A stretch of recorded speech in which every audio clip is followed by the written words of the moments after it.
पाकिज़ा की मामा सारी हकीकत जानने के बाद अब अपनी बेटी का साथ देने का फैसला करती हैं। उस वक्त जिस वक्त पाकिज़ा पैसे लेने से इनकार करती है, पीछे से उसकी मामा आके फ़ौरन कहती हैं कि ना तो हम पैसे लेंगे और ना ही हम अपना केस वापस लेंगे, यासीन को सज़ा दिलाकर ही दम लेंगे। यासीन इस सारे सूरत हाल से बहुत परेशान हो जाता है क्योंकि उसका सोचना ये था कि पाकिज़ा के साथ उसका कोई भी घर वाला नहीं खड़ा।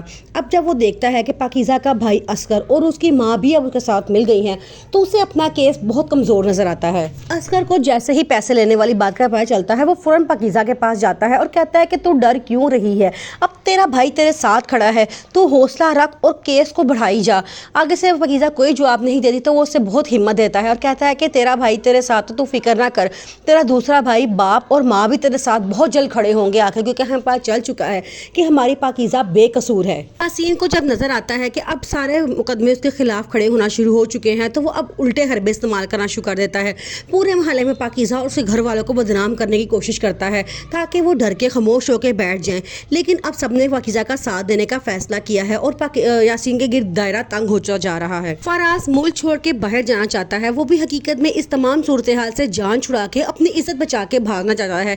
इस बात का पाकिज़ा को बहुत दुख है कि उसे चाहिए था कि मेरे बुरे वक्त में मेरे साथ खड़ा होता, ना कि मुल्क छोड़ के बाहर भागता। समन की मामा पाकिज़ा को बहुत समझाती हैं कि तुम्हारा फराज उसको चाहिए कि हर वक्त तुम्हारे साथ खड़ा रहे, सिर्फ वो दिन में एक दफ़ा आता है, थोड़े से तुम्हें गोलगप्पे खिला के थोड़े पैसे तुम्हारे हाथ पे रख के चला जाता है और तुम इसी बात पे खुश हो जाती हो। तुम्हें चाहिए कि तुम अपने मकसद के लिए स्टैंड लो और उसे कहो कि मेरा पूरा साथ दे, क्योंकि इस जुर्म में जितना कसूर तुम्हारा है उतना ही फराज का है, तुम अकेली इसमें शामिल नहीं थी, इसलिए वो भी सारी सूरत हाल को बर्दाश्त करे।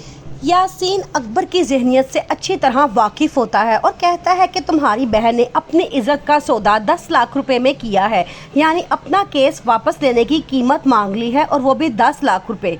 अगर मैं उसे 10 लाख रुपए देता हूँ तो वही केस ख़त्म कर देगी। असगर ये बात सुन के बड़ा परेशान होता है क्योंकि ये बात उसके इल्म में भी नहीं थी, लेकिन वो कहता है कि जब तक मैं पाकिज़ा से नहीं पूछूंगा कि असल बात क्या है तब तक मैं इसकी किसी बात पे यकीन नहीं करूँगा। पाकिज़ा जो अपने घर वालों से मिलना चाहती है वो अपने पापा के पास है और जाके कहती है कि आप तो मुझे इतना प्यार करते थे, मैं आपकी लाडली बेटी थी, आप किस तरह मुझसे नजरें मोड़ सकते हैं।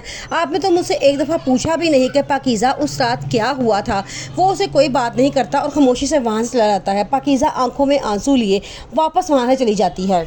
यासीन का वकील यासीन से कहता है कि साहब आपके खिलाफ तमाम सबूत मौजूद हैं, बहुत जग हसाई होगी, आप ऐसा करें कि दूसरी पार्टी के साथ मिलकर पैसों का कोई मुआहदा कर लें और इस केस को यहीं पे ख़त्म करें। यासीन किसी सूरत हार मारने वालों में से नहीं है, उसने पाकिज़ा से बदला लिया है अपनी उस बेइज्जती का। पाकिज़ा ने जो उसका हाथ पकड़ने पर उसके ऊपर सबके सामने थप्पड़ मारा था, आज वो अपना बदला ले चुका है, लेकिन अब वो नहीं चाहता कि ये केस हो क्योंकि इससे उसकी बहुत बदनामी होगी। बहुत जल्द समन पे यह हकीकत खुलने वाली है कि जुबैर किस फितरत का इंसान है। समन से शादी के बाद भी उसके काफ़ी लड़कियों के साथ अफेयर्स हैं, यहाँ तक कि उसकी पहली बीवी का पता लगना समन के लिए एक बहुत बड़ी क़यामत थी। दूसरी तरफ पाकिज़ा को समन की मामा बहुत समझाती हैं और कहती हैं कि सब कुछ सिर्फ तुम कर रही हो, फराज पीछे हट चुका है, यासीन पर केस भी तुमने ही करवाया है, यहाँ